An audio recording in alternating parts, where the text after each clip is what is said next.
ಈಗ ಒಂದು ಗಿಡನ ನೀವು ತರ್ತೀರಿ ಇವತ್ತು, ಅದು ಬಹುಶಃ 3 ತಿಂಗಳದ್ದು 6 ತಿಂಗಳದ್ದು ಏನೋ ಇರುತ್ತೆ, ಅಥವಾ 1 ವರ್ಷದ್ದು ಗೊತ್ತಿಲ್ಲ ನನಗೆ. ಸರ್ ಇಲ್ಲಿ ಬರೋ ಗಿಡ ಹ್ಮ್.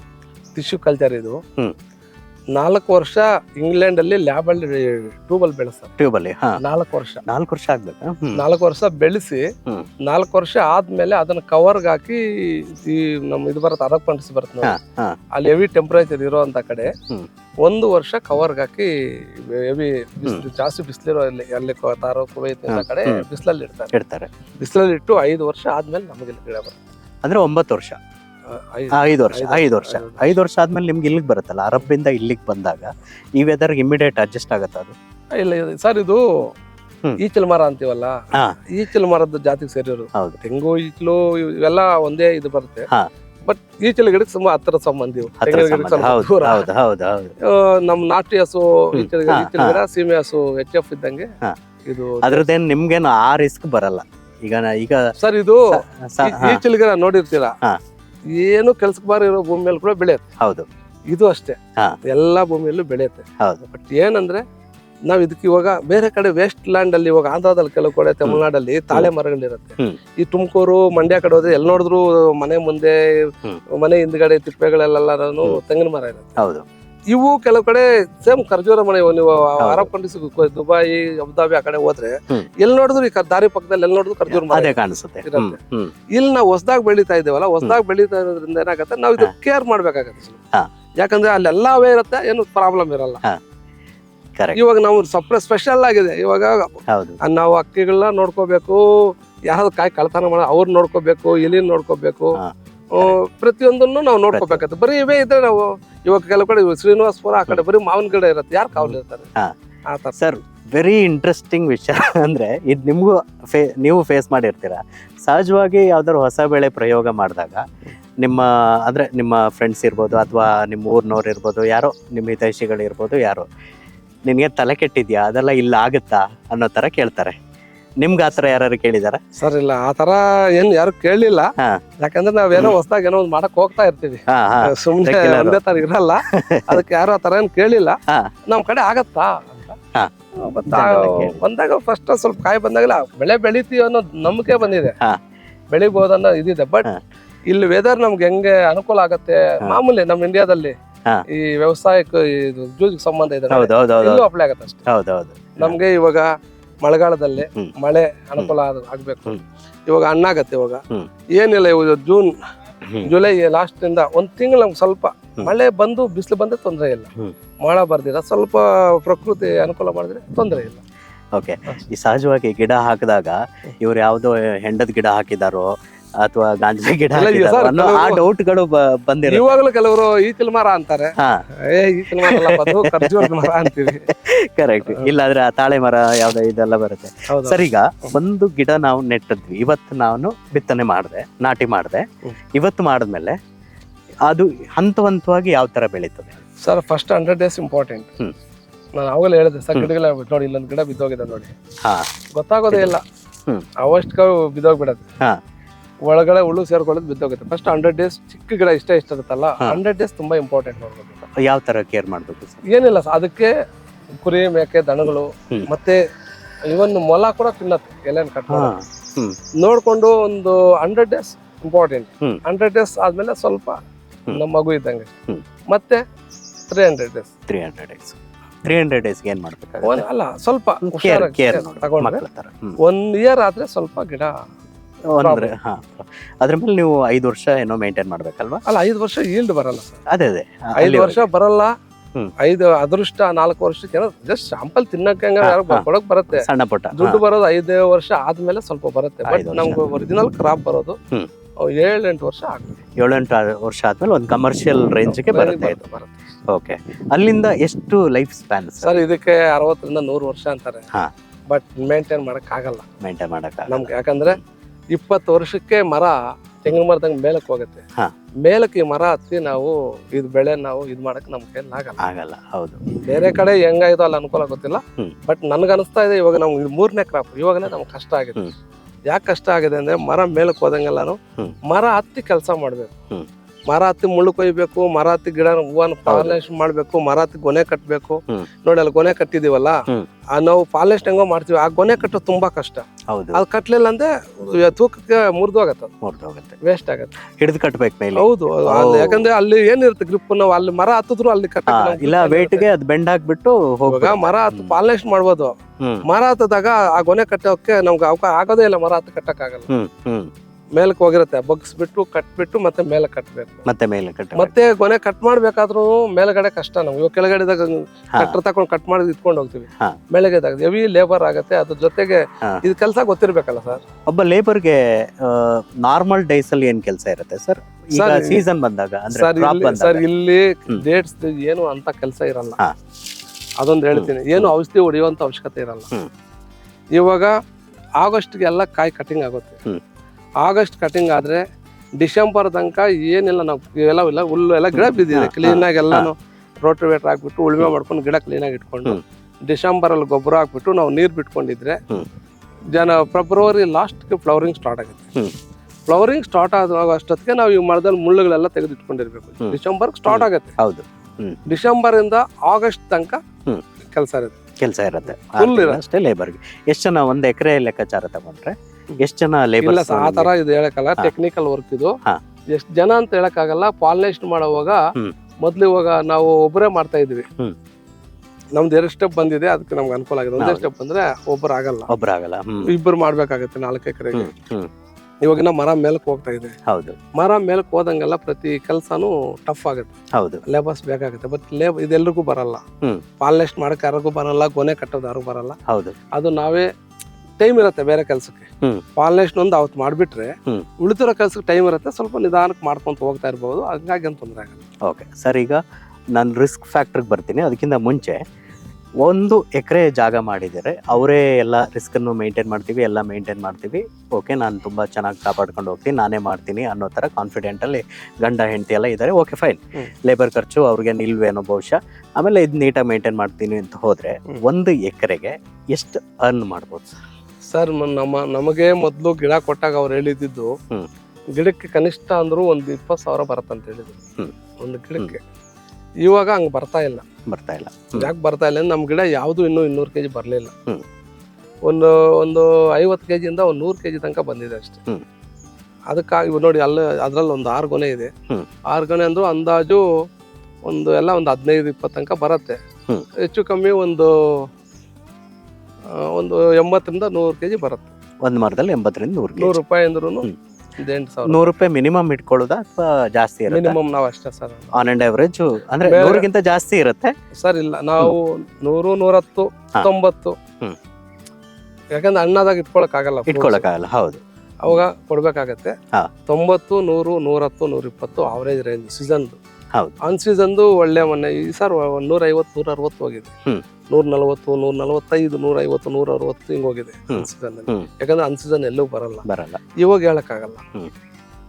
ಇವಾಗ ರೇಟ್ ಏನಾಗತ್ತೆ ಅಂತ ಹೇಳಕ್ಕಾಗಲ್ಲ. 120, 130 ರೂಪಾಯಿ ಬಂದ್ರೆ ಒಳ್ಳೆ ರೇಟ್ ಸಾಕು. ಅಂದ್ರೆ ಆ ರೇಟು ಯಾವಾಗ ಒಳ್ಳೆ ರೇಟು? ಕನಿಷ್ಠ 200 kg ಮೇಲೆ ಒಂದು ಗಿಡ ಬಂದ್ರೆ. ಹೌದು, 200 kg ಮೇಲೆ ಒಂದು ಗಿಡ ಬಂದ್ರೆ 100 ರೂಪಾಯಿ ಒಳ್ಳೆ ರೇಟ್ ಆಗುತ್ತೆ. ನಿಮ್ಗೆ ಕಾಯಿ ಕಮ್ಮಿ ಬಂದಾಗ 100 ರೂಪಾಯಿ ನಮಗೆ ಕಮ್ಮಿ ಅನ್ಸುತ್ತೆ. ಹೌದು. ಕೃಷಿಕರೇ, ನೀವು ಫಸ್ಟ್ ತಿಳ್ಕೊಬೇಕಾಗಿದ್ದು ಈಗ ನಾನು ಕೇಳುವ ಪ್ರಶ್ನೆ, ಇದನ್ನ ನೀವು ಯಾವುದೇ ಕೃಷಿ ಮಾಡೋದಾದ್ರೂ ಮೊದಲು ಅಲ್ಲಿನ ರಿಸ್ಕ್ ಫ್ಯಾಕ್ಟರ್ಗಳನ್ನು ನೀವು ತಿಳ್ಕೊಬೇಕಾಗತ್ತೆ. ಸರ್, ಈಗ ಖರ್ಜೂರ ಕೃಷಿಯನ್ನು ರೈತರು ಯಾಕೆ ಮಾಡಬೇಕು, ಯಾಕೆ ಮಾಡಬಾರ್ದು? ಸರ್ ಏನಿಲ್ಲ, ಖರ್ಜೂರದ ಬೆಳೆ, ಈ ಖರ್ಜೂರ ಅನ್ನೋದು ನಮ್ಮ ಇಂಡಿಯಾದಲ್ಲಿ ಜಾಸ್ತಿ ಜನ ತಿನ್ನಲ್ಲ. ಅರಬ್ ಕಂಟ್ರೀಸ್ ಅಲ್ಲಿ ತುಂಬಾ ಯೂಸ್ ಮಾಡ್ತಾರೆ ಸರ್. ನಾನು ಕಾಮಿಡಿಯಾಗಿ ಹೇಳ್ತಾ ಇರ್ತೀನಿ, ಯಾರಾದ್ರು ನಮ್ ಜೊತೆಗೆಲ್ಲ ಮುಸ್ಲಿಮ್ಸ್ ಫ್ರೆಂಡ್ಸ್ ಎಲ್ಲ ಜಾಸ್ತಿ ಇದಾರೆ. ನಮಗೇನೋ ಗೊತ್ತು ಖರ್ಜೂರದ ಮಹತ್ವ ಮುಸ್ಲಿಮ್ಸ್ ಗೊತ್ತು ಅಂತೀನಿ ನಾನು. ಯಾಕಂದ್ರೆ ಇದು ತುಂಬಾ ಹೆಲ್ತಿ ಫುಡ್ ಸರ್. ವರ್ಲ್ಡ್ ಅಲ್ಲೇ ನಂಬರ್ 1 ಫುಡ್ ಅಂತ ಹೇಳಿದ್ರೆ ಯಾರೋ ಸೈಂಟಿಸ್ಟ್ ಬಂದಾಗ, ಸರ್ ಖರ್ಜೂರ ಏನ್ ನಾವು ತಿನ್ನೋ ಪದಾರ್ಥಗಳಿದೆ ಅದು ನಂಬರ್ 1 ಇದು. ಯಾಕಂದ್ರೆ ಇದರಲ್ಲಿ ಫೈಬರ್ ಇದೆ, ಕ್ಯಾಲ್ಸಿಯಂ ಇದೆ, ಆಯ್ತಾ, ಮತ್ತೆ ಐರನ್ ಇದೆ, ಪ್ರತಿಯೊಂದು ಕಂಟೆಂಟು ಇದರಲ್ಲಿದೆ. ಹಾರ್ಟ್ ಪೇಷಂಟ್ ಆಗಲಿ, ಶುಗರ್ ಪೇಷಂಟ್ ಆಗಲಿ, ಯಾವುದೇ ಕಾಯಿಲೆ ಇರೋರು ತಿನ್ಬೋದು ಅಂತ. ಬಟ್ ಏನಂದ್ರೆ ನಮ್ಮ ಇಂಡಿಯಾದಲ್ಲಿ ನಾವು ಖರ್ಜೂರ ಹಣ್ಣನ್ನು ಬರೀ ಡ್ರೈ ಫ್ರೂಟ್ ಆಗಿ ಮಾತ್ರ ತಿಂತೀವಿ. ಖರ್ಜೂರ, ಗೋಡಂಬಿ, ಬಾದಾಮಿ, ಪಿಸ್ತಾ ಇವೆಲ್ಲ ಇತ್ತೀಚೆಗೆ ಸ್ವಲ್ಪ ಆರೋಗ್ಯದ ಬಗ್ಗೆ ಕಾಳಜಿ ಬಂದಾಗ ಡ್ರೈ ಫ್ರೂಟ್ಸ್ ತಿಂತಾರೆ. ಯಾರಂದ್ರೆ ದುಡ್ಡಿರೋ ಶ್ರೀಮಂತರು ಡ್ರೈ ಫ್ರೂಟ್ಸ್ ತಿಂತಾರೆ. ಮಿಡ್ಲ್ ಕ್ಲಾಸ್ ಬಡವರಿಗೆ ಅವೆಲ್ಲ ಕೈ ಕೂಡ ಸಿಗಲ್ಲ ಪಾಪ, ಅವ್ರಿಗೆ ಏನಂತ ಕೂಡ ಗೊತ್ತಿಲ್ಲ. ಏನೋ ಗೋಡಂಬಿನು ಒಣಗಿರೋ ದ್ರಾಕ್ಷಿ ಅದು ಈ ಪಾಯಸ ಅಂತ ಮಾಡಕ್ಕಾದ್ರಲ್ಲ ಹಾಕ್ದಾಗ ನೋಡ್ಬೋದು ಅಷ್ಟೇ ಆಗಲಿ. ಇವೆಲ್ಲ ತಿನ್ನಕ್ ಆಗಲ್ಲ. ಈ ನಮ್ಮ ಇದ್ರಲ್ಲಿ ಏನಾಗತ್ತೆ ಅಂದ್ರೆ ಎಲ್ಲ ಅರಬ್ ಕಂಟ್ರೀಸ್ ಅಲ್ಲಿ ಏನಾಗತ್ತೆ ಅಂದ್ರೆ ಈ ಖರ್ಜೂರನ ಅವರು ಪ್ರತಿಯೊಂದಕ್ಕೂ ಯೂಸ್ ಮಾಡ್ತಾರೆ. ಅವ್ರು ಇವನ್ ಪಲ್ಯ ಮಾಡ್ತಾರಂತೆ, ಸಾಂಬಾರು ಇಲ್ಲ ಬಿರಿಯಾನಿ ರೈಸ್ ಐಟಮ್ ಮಾಡಿದ್ರೆ ರೈಸ್ ಹಾಕ್ತಾರೆ, ಮತ್ತೆ ಉಪ್ಪಿನಕಾಯಿ ಮಾಡ್ತಾರೆ. ಪ್ರತಿಯೊಂದಕ್ಕೂ ಖರ್ಜೂರ ಇಲ್ದಿರ ಅವರು ಏನು ಫುಡ್ ಐಟಮೇ ಮಾಡಲ್ವಂತೆ. ಎಲ್ಲಿ ಬೇರೆ ಗಲ್ಫ್ ಕಂಟ್ರಿ ಅಲ್ಲಿ ಮೇಜರ್ ಗಲ್ಫ್ ಅಲ್ಲೆಲ್ಲಾನು ಆತರ ಯೂಸ್ ಮಾಡ್ತಾರೆ. ಅಲ್ಲಿ ಖರ್ಜೂರ ಅಲ್ಲಿ ಬೆಳೆದು ಅವ್ರಿಗೆ ಹಾಕಿ ಎಕ್ಸ್ಪೋರ್ಟ್, ನಮ್ಗೆ ಎಕ್ಸ್ಪೋರ್ಟ್ ಆಗ್ತಾ ಇದೆ. ನಮ್ಮ ಇಂಡಿಯಾಗೆಲ್ಲ ಬೇರೆ ದೇಶದಿಂದ ಬರುತ್ತೆ ಎಲ್ಲಾನು. ನಾವೊಂದು ಸುಮಾರು 140 ಕೋಟಿ ಜನಸಂಖ್ಯೆ ಇರುವಂತ ದೇಶ ನಮ್ದು. ಅಲ್ಲಿಂದ ತರಿಸ್ಕೊಳ್ಳೋ ಬದಲು ನಾವು ಎಷ್ಟಾದ್ರು ತಿನ್ನೋಕ್ಕಾದ್ರು ಇಲ್ಲ ಬೆಳೆಯಕ್ಕಾಗತ್ತೆ ಅನ್ನೋ ಸ್ವಲ್ಪ ಇಂಟ್ರೊಡ್ಯೂಸ್ ಮಾಡ್ಬೇಕು ಅನ್ನೋ ನಮ್ಮ ಸರ್ಕಾರ ಕ್ರಮ ತಗೊಳ್ಬೇಕಾಗತ್ತೆ. ಬಟ್ ಇನ್ನ ತಗೊಂಡಿಲ್ಲ. ಇವಾಗ ನಾವು ಇಷ್ಟು 8 ವರ್ಷದಿಂದ ಕಷ್ಟ ಪಡ್ತಾ ಇದ್ದೀವಿ. ಬಂದು ಇದುವರೆಗೂ ಏನ್ ಮಾಡ್ತೀವಿ ಅಂತ ಸರ್ಕಾರದಿಂದ ಯಾರು ಬಂದು ಕೇಳಿದವ್ರು ಇಲ್ಲ, ನಿಮ್ಗೇನೋ ಅನುಕೂಲ ಬೇಕಂತ ಬೇಡವ್ರಿಲ್ಲ. ಗವರ್ಮೆಂಟ್ ಸಪೋರ್ಟ್ ಏನು ಇಲ್ಲ ಸರ್. ಏನಾದ್ರು ಈಗ ನಿಮ್ಗೆ ಈಗ ಕ್ರಾಪ್ ಲಾಸ್ ಆಯ್ತು ಒಂದಷ್ಟು, ಅದಕ್ಕೆ ಪರಿಹಾರ ಏನಾದ್ರು? ಸರ್ ಪರಿಹಾರ ಏನಿಲ್ಲ, ಬರ್ತಾರೆ ಪಾಪ ಸರ್ ಚೆನ್ನಾಗಿ ಕಷ್ಟಪಟ್ಟಿದ್ರ ಚೆನ್ನಾಗಿ ಮಾಡಿದ್ರ ಅಂತ ವಿಶ್ ಮಾಡಿ ಹೋಗ್ತಾರೆ. ಹೋಗ್ಲಿ ಕೃಷಿ ಮಾಡಕ್ಕೆ ಸಾಲ ಸೌಲಭ್ಯ ಏನಾದ್ರು ವ್ಯವಸ್ಥೆ ಕೊಡ್ತಾರ? ಏನಿಲ್ಲ ಸರ್, ನಾವು ಏನು ಕೇಳಿಲ್ಲ. ಅವ್ರು ಏನು ಬಂದು ಏನೋ ಬೇಕಂತ ಕೇಳಿಲ್ಲ. ನಾವು ಅವ್ರ ಹತ್ರ ಕೊಡಿ ಅಂತ ಏನೋ ಅಂದಿಲ್ಲ. ಔಷಧಿಗಳನ್ನೂ ಕೊಡಲ್ಲ? ಏನು ಕೊಡಲ್ಲ. ಗೊಬ್ಬರ ಔಷಧಿ ಯಾವ್ದು ಈ ಸಾರಿ ಇನ್ನ ಏನೋ ನಮ್ಮ ಇದು ತೋಟಗಾರಿಕೆ ಡಿಡಿ ಮೇಡಮ್ ಅವರು ಬಂದು ಇದು ಕಟಿಂಗ್ ಮಾಡೋವಾಗ ಎಲ್ಲ ಇಂಟ್ರೊಡ್ಯೂಸ್ ಮಾಡ್ಬೇಕು IT ಕಂಪ್ನಿಗೆ. ಒಂದು ಇದು ಹಾರ್ವೆಸ್ಟಿಂಗ್ ಫೆಸ್ಟಿವಲ್ ಅಂತ ಮಾಡೋಣ ಅಂತ ಹೇಳ್ಬಿಟ್ಟು ಏನೋ ನಮ್ ಜಿಲ್ಲಾ DC ಸಾಹೇಬ್ರ ಮಾತಾಡಿದೀವಿ. ಮಾಡ್ಬೇಕೆಲ್ಲ ಪ್ಲಾನ್ ಮಾಡ್ಬೇಕಂತ ಏನೋ ಮೊನ್ನೆ ಬಂದಿದ್ರು. ಬಟ್ ಇನ್ನ ನಾವು ಅದ್ರ ಬಗ್ಗೆ ಏನು ಇದು ಮಾಡ್ಲಿಲ್ಲ. ನೋಡ್ಬೇಕು ಅವ್ರೇನಾದ್ರು ಹೇಳ್ದಂಗ್ ಮಾಡಿದ್ರೆ ಒಂಥರ ಹಾರ್ವೆಸ್ಟಿಂಗ್ ಫೆಸ್ಟಿವಲ್ ಅಂತ ಮಾಡಿ ದೊಡ್ಡದಾಗಿ ಮೇಜರ್ ಬೆಂಗಳೂರು ಹತ್ರ ಇದೆಯಲ್ಲ, ಅದಕ್ಕೆ ಎಲ್ಲ ಸ್ವಲ್ಪ IT BT ಕಂಪ್ನಿಗಳಿಗೆಲ್ಲಾನು ಸ್ವಲ್ಪ ಇಂಟ್ರೊಡ್ಯೂಸ್ ಮಾಡೋಣ ಅನ್ನೋ ಇದ್ರಲ್ಲಿ ಇದು ಸರ್. ಯಾಕಂದ್ರೆ ಇನ್ನ ಗೊತ್ತಿಲ್ಲ ಇದೇನಾಗ್ತಾ ಇದೆ ಅಂದ್ರೆ ಬೆಂಗಳೂರು ಬರ್ತಾ ಇದೆ, ಗುಜರಾತ್ ಇಂದ ಬರುತ್ತೆ. ಅದು ಕಾಯಿ ಕ್ವಾಲಿಟಿ ಇಲ್ಲ, ಅದನ್ನ ಇಂಟ್ರೊಡ್ಯೂಸ್ ಮಾಡಿ ಚೆನ್ನಾಗಿಲ್ಲ ಅಂತ ಹೇಳಿ ಅದೊಂದ್ ಸತ್ತಿಂದ ಬಿಸ್ಬಿಡ್ತಾ ಇದಾರೆ. ಬಟ್ ನಮ್ ಕಾಯಿ ಅಂತೂ ಎಲ್ಲ ಮತ್ತ ಬರೋರು ಹೇಳೋದು ನಮ್ ಹುಬ್ಬಳ್ಳಿಯಿಂದ ಫೋನ್ ಮಾಡ್ತಾರೆ, ಸರ್ ಕಾಯಿ ಬಂದೈತಾ ಬರ್ತೀವಿ ತಗೊಂಡ್ ಹೋಗ್ತೀವಿ ಅಂತ ದೂರದಿಂದ. ನಮ್ ತುಂಬಾ ಫೇಮಸ್ ಅದು. ಬಟ್ ಕರ್ನಾಟಕದಲ್ಲಿ ಎಲ್ಲೂ ಇನ್ನೂ ನಾವ್ ಇನ್ನ ಬಿಟ್ಟಿಲ್ಲ. ಎಕ್ಸೆಪ್ಟ್ ಬಾಗೇಪಲ್ಲಿಗೆ 1-2 ತಗೊಂಡೋಗಿ ಮಾರ್ಕೊಂತಾರ ಅಷ್ಟೇ ಆಗಲಿ. ಬೆಂಗಳೂರು ಈ ಕಡೆ ಎಲ್ಲೂ ನಾವು ಬಿಟ್ಟಿಲ್ಲ. ನಮ್ದೆಲ್ಲ ತಮಿಳ್ನಾಡು ಕೇರಳ ಹೋಗ್ತಾ ಇದೆ. ನಿಮ್ದೆಲ್ಲ ಮಾರ್ಕೆಟ್ ನಿಮ್ ಮೇಜರ್ ಇರೋ ತಮಿಳ್ನಾಡು ಕೇರಳ? ಅವರೇ ಬಂದು ತಗೊಂಡ್ ಹೋಗ್ತಾರೆ ಸ್ಪಾಟ್ ಬಂದು. ಮಾರ್ಕೆಟಿಂಗ್ ಇಲ್ಲ, ನಾವೇ ಹೋಗಿ ತಗೊಂಡೆ ಮಾರ್ಬೇಕಂದ್ರೆ ನಮಗ್ ಮಾರ್ಕೆಟಿಂಗ್ ಇಲ್ಲ. ಮೈನ್ ದೊಡ್ಡ ಸಮಸ್ಯೆ ಈ ಡೇಟ್ಸ್ ಬೆಳೆದ ಅದೇ ಸರ್. ಸ್ವಂತ ಮಾರ್ಕೆಟ್ ಅನ್ನೋದು ಇಂತ ಕಡೆ ಹೋಗಿ ತಗೊಂಡ್ ಹೋಗಿ ಮಾರೋಣ ಅಂತ ಧೈರ್ಯ ನಮಗ್ ರೈತರಿಗೆ ಧೈರ್ಯ ಇಲ್ಲ. ಅದಕ್ಕೆ ನಾವು ಮಾರ್ಕೆಟಿಂಗ್ ಓನ್ ರಿಸ್ಕ್ ಅಂತ ಯಾರು ಕೇಳಿದ್ರೆ ಮಾರ್ಕೆಟಿಂಗ್ ಓನ್ ರಿಸ್ಕ್ ಮಾರ್ಕೊಂತೀವಿ ಅಂತ ನಿಮ್ಗೆ ಧೈರ್ಯ ಇದ್ರೆ ಗಿಡ ಹಾಕಿಲ್ಲ ಅಂದ್ರೆ ಹಾಕ್ಬೇಡಿ ಅಂತ ಹೇಳಿ ನಾವು ಎಲ್ರಿಗೂ ಹೇಳ್ತೀವಿ. ಸರ್ ಈಗ ಎಕ್ಸ್ಪೋರ್ಟ್ ಆಗ್ತಾ ಇಲ್ವಾ ಇಲ್ಲಿಂದ ಇಂಡಿಯಾದಿಂದ? ಇಲ್ಲ ಸರ್ ನಮಗೆ ಆಗತ್ತೆ ಇದು. ನಾವು ಬೇರೆ ನಮ್ಮ ದೇಶನೇ ಬೇರೆ ದೇಶನ ತರಿಸ್ತಾ ಇದಾರೆ. ಹೌದು, ನಾವ್ ಎಕ್ಸ್ಪೋರ್ಟ್ ಮಾಡೋ ಅಂತ ಅವಶ್ಯಕತೆ ಇಲ್ಲ. ಇದು ರೆಡ್ ಅಲ್ವಾ? ಇದು ರೆಡ್ ಸರ್. ಇದು ರೆಡ್ ವೆರೈಟಿ ನೋಡಿ, ಇದು ಪಾಲಿನೇಷನ್ ಆಗಿಲ್ಲ ಮರ. ಇದು ಆ ತರ ಎಲ್ಲ ಕೌಲ್ ಹೊಡೆದಿತ್ತು ನೋಡಿ. ಅದು ನೋಡಿ ಸ್ವಲ್ಪ ದೊಡ್ಡ ಕಾಯಿ ಸಣ್ಣ ಕಾಯಿ. ಆ ದೊಡ್ಡ ಕಾಯಿ ಆಗಿರೋದು ಪಾಲಿನೇಷನ್ ಆಗಿರೋದು, ಉಳಿದಿರೋದೆಲ್ಲ ಪಾಲಿನೇಷನ್ ಆಗಿಲ್ಲ. ಇಂತ ಗಿಡಗಳು 4 ಗಿಡ ಇದೆ. ಏನ್ ಪಾಲಿನೇಷನ್ ಮಾಡಿದ್ರು ಇವು ಇಷ್ಟೇ ಅದ್ರ ಆಗಲ್ಲ. ಗಿಡ ವೇಸ್ಟ್, ಅದು ಬೆಳೆಸಿದೀವಿ ಬಟ್ ವೇಸ್ಟ್, ಅದು ತೆಗೆದಾಕ್ಬೇಕು. ಬಂಡವಾಳ ಹಾಕಿ 8 ವರ್ಷ ಬೆಳೆಸಿದೀವಲ್ಲ ಸರ್. ಇಲ್ಲೊಂದು ಗಿಡ ಇದೆ, ಅಲ್ಲಿ ಕೆಳಗಡೆ ಒಂದು 3 ಗಿಡ ಇದೆ ಇಂತಾವು. ಒಂದ್ 5-6 ಗಿಡ ಮೊದ್ಲು ಒಂದ್ 20 ಗಿಡ ಹೋಗಿದೆ. ಒಂದು 3-4 ಗಿಡ ತೆಗೆದಾಕ್ಬೇಕು. ಯಾಕಂದ್ರೆ ಸುಮ್ಮನೆ ಇಲ್ಲ ಗೊಬ್ಬರ ಹಾಕಿ ಅದಕ್ಕೆ ನಾವು ಸಾಕ್ತಾ ಇರ್ಬೇಕಾಗತ್ತೆ. ಸರ್ ಅಲ್ಲಿ ನೋಡ್ತಾ ಬಂದೆ, ಅದೆಲ್ಲ ಬೇರೆ ತರ ಇದೆ. ಇದೊಂಥರ ಡಿಫ್ರೆಂಟ್ ಆಗಿ ರೆಡ್ ಕಲರ್ ಇದೆ ಇದು ಆಕ್ಚುಲಿ. ಸರ್ ಇದು ಇವೆಲ್ಲ ತೋಟ ಎಲ್ಲ ಬಂದು ಬರಿ ಅಂತ ಅದು ಯೆಲ್ಲೋ ಕಲರ್ ಬರ್ತದೆ. ಒಂಥರ ನೀವೆಲ್ಲ ರಾಶಿ ಹಾಕ್ಬಿಟ್ರೆ ಎಲ್ಲ ಚಿನ್ನದ ರಾಶಿ ಕಣ್ಣಂಗೆ ಯಾರು ನೋಡಿದ್ರೆ ಏನಪ್ಪಾ ಎಲ್ಲ ಚಿನ್ನದ ರಾಶಿ ಇದೆ ಅಂತ. ಇದು ಬಂದು ಎಲೈಟ್ ಅಂತ, ಎಲೈಟ್ ಮತ್ತೆ ಕಣಿಜ್ ಅಂತ ಇನ್ನೊಂದು ವೆರೈಟಿ ಬರುತ್ತೆ. ಇವೆರಡು ಕೆಂಪು ರೆಡ್ ಬರುತ್ತೆ ಇವು. ಆ ಕಣಿಜು ತುಂಬಾ ಸ್ಟ್ರಾಂಗ್ ಇರತ್ತೆ ಕಾಯಿದು. ಬರೀ ಒಂದ್ 8 ದಿನ ಇದ್ರೆ ಅದೊಂದ್ 15 ದಿನ ಇರತ್ತೆ. ಬಟ್ ಟೇಸ್ಟ್ ಅದು ಚೆನ್ನಾಗಿರುತ್ತೆ. ಬಟ್ ಬರೀ ತುಂಬಾ ರುಚಿಯಾಗಿರುತ್ತೆ. ಇದು ರುಚಿ ಕಡಿಮೆ. ಇದು ಎಲೈಟ್. ಇದು ನೀವು ಕೆಂಪಗಾಗಿರೋ ತಿನ್ನಕ್ ಆಗಲ್ಲ. ಇದು ಕೆಂಪಗಾಗದೆ ತಿನ್ನಕ್ಕಾಗಲ್ಲ, ಕೆಂಪಗಾಗಿರತ್ತೆ ತಿನ್ನಕ್ ಆಗಲ್ಲ. ಇದು ತುಂಬಾ ಹೋಗಿರುತ್ತೆ. ಈ ಕಾಯಿ ಏನಾಗತ್ತಂದ್ರೆ ಇದ್ರಲ್ಲೇ ಹಣ್ಣಾಗತ್ತೆ. ಹಣ್ಣಾಗ್ಬಿಟ್ಟು ಕಪ್ಪಗೆ ಹಣ್ಣಾಗತ್ತೆ. ಇದು ಹಾ. ನಮ್ದು ಜಮುನೇಳೆ ಹಣ್ಣಾಗತ್ತೆ ನೋಡಿ, ಹೌದು ಕಪ್ಪು ಜಮುನೇಳೆ ರೆಡ್ ಆಗಿದ್ದು ಹೆಂಗ ಕಪ್ಪು ಹಣ್ಣಾಗುತ್ತೆ ಆ ತರ ಹಣ್ಣಾಗುತ್ತೆ. ಹಣ್ಣಾದಾಗ ತಿಂದಾಗ ತುಂಬಾ ಸಿಹಿ ಇರುತ್ತೆ. ಇವೆಲ್ಲ ಗಿಡದಲ್ಲಿ ಹಣ್ಣಾಗಿ ತಿಂದ್ರೆ ತುಂಬಾ ಟೇಸ್ಟ್ ಆಗುತ್ತೆ. ನಾವೇ ತೆಗೆದು ಹಣ್ಣು ಬಟ್ ಮಾಡಿದ್ರೆ ಏನಾಗತ್ತಂದ್ರೆ ನಮ್ ಕೆಲವು ಏರಿಯಾಗಳಿದಾವೆ, ಈ ಲೇಪಾಕ್ಷಿ ಅಂತ ಆಂಧ್ರದಲ್ಲಿ ಇದೆ. ಆ ಲೇಪಾಕ್ಷಿ ಪಕ್ಕದಲ್ಲಿ ಆ ಕಡೆ ಬರೋರ್ಗೆ ಈ ಆಂಧ್ರದಲ್ಲಿ ತುಂಬಾ ರೆಡ್ ಇಷ್ಟಪಡ್ತಾರೆ. ಅವ್ರೆಲ್ಲ ರೆಡ್ ಜಾಸ್ತಿ ತಿಂತಾರೆ. ನಮ್ ಕರ್ನಾಟಕ, ತಮಿಳ್ನಾಡು ಈ ಕಡೆ ಹೋದ್ರೆ ಬರೀ ಎಲ್ಲೋ ತುಂಬಾ ಹೌದು. ಆಂಧ್ರದಲ್ಲಿ ಸ್ವಲ್ಪ ರೆಡ್ ಬೇಕಂತ ಹೇಳಿ ಅವರು ಆಂಧ್ರದಲ್ಲಿ ಜಸ್ಟ್ ನಾವು ಶಾಂಪಲ್ ಒಂದೊಂದು ಗಿಡ ಎಲ್ಲ ವೆರೈಟಿ ಇದೆ. ಬೆಸ್ಟ್ ಆಯ್ತು. ಇದು ಮೇಲ ಎರಡು ಅವೆಲ್ಲ ಮೇಲ್ ಸರ್, ಮೇಲ್ ಅಲ್ವಾ? ಅದೇನು ಬಂದೇ ಇಲ್ಲ ಆ ಕಡೆ ಗಿಡ. ಮೇಲು ಅಲ್ಲ ಫಿಮೇಲ್ ಅಲ್ಲ, ಸದ್ಯಕ್ಕೆ ಅದು ಹೂವಾನು ಇಲ್ಲ, ಕಾಯಿ ಇಲ್ಲ. ಓಕೆ. ಮತ್ತೆ ಆ ಕಡೆ ಇನ್ನೊಂದು ವೆರೈಟಿ ಅದು ಲಾಸ್ಟ್ ಅಲ್ಲಿ ಇದೆ, ಅದನ್ನು ಕಾಯಿ ತೋರಿಸಿ ಆ ಕಡೆದಾ ಸರ್? ಈಗ ಅದೇ ಆಗ್ಲೇ ನಾನು ಮಾತಾಡ್ತಾ ಇದ್ದೆ, ಈಗ ಸ್ಟಾರ್ಟಿಂಗ್ ಅಲ್ಲಿ ಕಡಿಮೆ ಪ್ರಮಾಣದಲ್ಲಿ ನಮ್ದು ದಕ್ಷಿಣ ಭಾರತದಲ್ಲಿ ಬೆಳೀತಾ ಇದ್ದಾರೆ ಖರ್ಜೂರನ, ಹಾಗಾಗಿ ಮಾರ್ಕೆಟಿಂಗ್ ಸಮಸ್ಯೆ ಸ್ವಲ್ಪ ಆಗಿದೆ. ಫ್ಯೂಚರ್ ಅಲ್ಲಿ ಸ್ವಲ್ಪ ಜಾಸ್ತಿ ಜನ ರೈತರು ಬೆಳೆದ್ರು ಅಂತ ಅಂದ್ರೆ ಎಕ್ಸ್ಪೋರ್ಟ್ ಮಾಡ್ಬೋದಾ ಇಲ್ಲಿಂದ? ಸರ್ ನನ್ಗೆ ಗೊತ್ತಿರೋ ಹಂಗೆ ಎಕ್ಸ್ಪೋರ್ಟ್ ಮಾಡೋಂತ ಅವಶ್ಯಕತೆನೇ ಇಲ್ಲ. ನಮ್ ಇಂಡಿಯಾದಲ್ಲಿ ನಮಗಿರೋ ಪಾಪ್ಯುಲೇಷನ್ಗೆ 1-2 ಜನ, 100ಕ್ಕೆ 1-2 ಜನ ಖರ್ಜೂರ ತಿಂದ್ರೆ ಸಾಕು. ಇನ್ನು ಸಾವಿರಾರು ಎಕರೆ ಖರ್ಜೂರ ಬೆಳೆದ್ರು ನಮ್ಗಿಲ್ಲೇ ಓನ್ ಮಾರ್ಕೆಟ್ ಇದೆ ಇಂಡಿಯಾ. ನಮ್ ದೊಡ್ಡ ಮಾರ್ಕೆಟ್ ಇಂಡಿಯಾ ಪ್ರತಿಯೊಂದಕ್ಕೂ. ಹೌದು, ಎಲ್ಲೂ ಹೋಗುವಂತ ಇಲ್ಲ. ನಾವ್ ಬೇರೆ ಕಡೆ ತರಿಸ್ತೀರ, ನಮ್ಗೆ ನಾವೇ ತಿಂದ್ಕೊಂಡ್ರೆ ಸಾಕಲ್ಲ. ಹೌದು, ಅಂದ್ರೆ ಜನರಿಗೆ ಕನ್ಸ್ಯೂಮ್ ಮಾಡೋದೇ ಮೇನ್ ಆಗಿದೆ. ಇಲ್ಲ, ಅದೇನಾಗ್ತಾ ಇದೆ ಸರ್, ಇದನ್ನ ಪಾಪ ಇವಾಗಲೂ ಬೆಂಗಳೂರಿಂದ ಬರೋರು ಕೆಲವರೆಲ್ಲ ತಗೊಂಡೋಗಿ ತಿಂತಾರೆ ನೋಡಿ. ಅದೇ ಬೇರೆ ಇದೆ, ಅಂತ ಜನನೇ ಬೇರೆ ಇದಾರೆ. ಉಳಿದವರು ಇಲ್ಲ, ಸ್ವಲ್ಪ ಈ ನಡುವೆ ರೂಢಿ ಆಗ್ತಾ ಇದೆ. ಕೆಲವ್ರಿಗೆ ಅದ್ ಏನಂತ ಗೊತ್ತೇ ಇಲ್ಲ. ನೀವು ಈಗ ಈ ಬರ್ಗಿದು ಹಣ್ಣೇನಾದ್ರು ಕೊಟ್ರೆ, ಅಂದ್ರೆ ನಾವು ತೋಟದಿಂದ ಕಿತ್ತಿದ್ ಕೊಟ್ರೆ, ಇದು ಖರ್ಜೂರ ಅಂದ್ರೆ ನಂಬೋದು ಇಲ್ಲ. ಹೌದು, ಅಲ್ಲ ಗೊತ್ತಿಲ್ಲ ಸರ್ ಖರ್ಜೂರ ಯಾಕಂದ್ರೆ ಬರೀ ಡ್ರೈ ಫ್ರೂಟ್ ನೋಡಿ ಖರ್ಜೂರ ಹಿಂಗಿರತ್ತ ಅಂತಾರೆ, ಇದ ಖರ್ಜೂರ ಅಂತಾರೆ ಪಾಪ. ಹೌದು ಹೌದು. ಮರ ನೋಡಿದೇನು ಈಚಲ್ ಮರ ಹಿಂಗ ಹಾಕಿದ್ದಾರೆ ಅಂತಾರೆ, ಗೊತ್ತಿಲ್ಲ. ಹೌದು ಸರ್, ಈಗ ರಿಸ್ಕ್ ಫ್ಯಾಕ್ಟರ್ ಮುಂದೆ ಹೋಗೋಣ. ರೈತರಿಗೆ, ಈಗ ರೈತರು ನಾನು ಆಗ್ಲೇ ಹೇಳ್ದಾಗೆ ಯಾಕೆ ಮಾಡಬೇಕು ಯಾಕೆ ಮಾಡಬಾರ್ದು ಅಂತ ಅಂದ್ರೆ ರಿಸ್ಕ್ ಫ್ಯಾಕ್ಟರ್ ಎಲ್ಲಾನು ಹೇಳಿ ಸರ್, ಸಜೆಷನ್ ಕೊಡಿ ಸರ್. ಖರ್ಜೂರ ಒಳ್ಳೆ ಬೆಳೆ, ಅದ್ರಲ್ಲಿ 2 ಮಾತಿಲ್ಲ. ಬಟ್ ಏನಂದ್ರೆ ಒಂದು ಕಾನ್ಸೆಪ್ಟ್ ಏನಿದೆ ಅಂದ್ರೆ, ಇವಾಗ ಇರೋದ್ರಲ್ಲಿ ಖರ್ಜೂರ ಎಲ್ಲರೂ ಬೆಳೆಯಕ್ಕಾಗಲ್ಲ, ದುಡ್ಡಿರೋ ಶ್ರೀಮಂತರು ಮಾತ್ರ ಬೆಳಿಬಹುದು ಅನ್ನೋದು ಒಂದು ಇದಿದೆ. ಲೇಬರು ಕಮ್ಮಿ ಇದೆ, ಮೇಂಟೆನೆನ್ಸು ಕಮ್ಮಿ ಇದೆ. ನಮ್ಮ ಇಂಡಿಯಾದಲ್ಲಿ ಖರ್ಜೂರ ಬೆಳೆಗೆ ಬೇಕಾದ್ರೆ ಮುಖ್ಯವಾಗಿ ಬೇಕಾಗಿರೋದು ನಮಗೆ ಹವಾಮಾನ, ಅಂದ್ರೆ ಹೆವಿ ಟೆಂಪರೇಚರ್ ಇರಬೇಕು. ಕನಿಷ್ಠ 40 ಮೇಲೆ ಟೆಂಪರೇಚರ್ ಇದ್ರೆ ಅಲ್ಲಿ ಖರ್ಜೂರ ಬೆಳಿಬಹುದು.